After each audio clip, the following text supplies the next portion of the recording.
Okay, so we've created all our repair actions and now we are ready to generate some quotes and invoices. So let's say we want to invoice the landlord for the glass that was broken or for the repair of the window.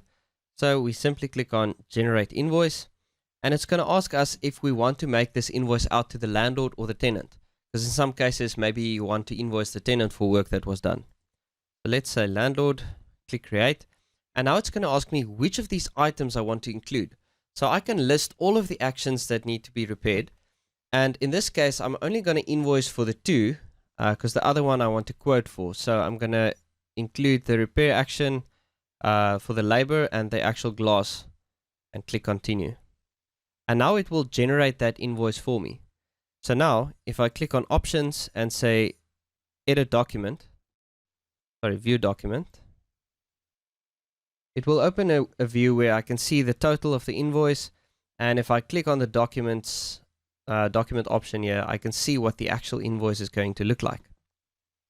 Now you'll note it has all of the property information, all of your information and the landlord details and so on, as well as your bank details here at the bottom.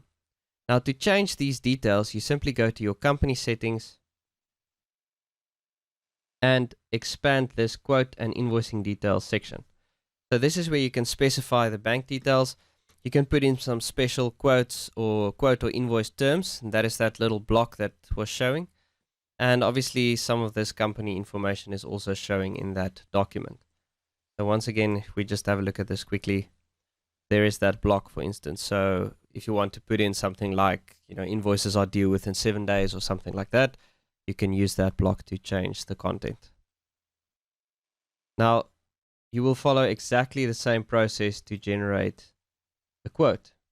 So now I want to quote the landlord to replace this carpet. So I'm going to say generate quote, select landlord, and I'm only going to select this item to include.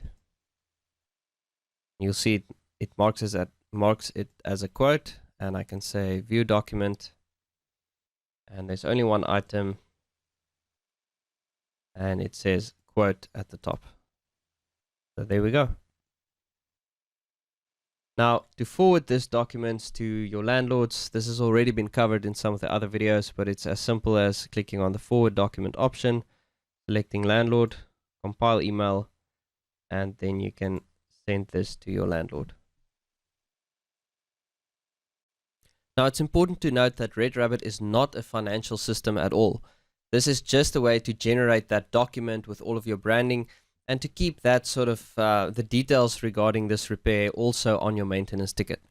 However, we do allow you to see an overview of all the quotes and invoices. If you go to portfolio data, quotes and invoices, you will see a list of all the quotes and invoices that you've generated. So the first one is the invoices, and you can filter by the ones generated and the ones that have been billed. So if you open one, you'll see there's an invoice status that you can also manage. So if you know that you have billed this in your financial system, you can change it to billed. And if I close this, it's going to update that. Now, if you want to see the quotes, you can click on view quotes and it will show the list of all the quotes. So this is a nice way to get an idea of the amount of work that you are generating for specific, in a specific period and so on. So that is how you will go about generating quotes and invoices for internal maintenance that you provide for landlords and tenants.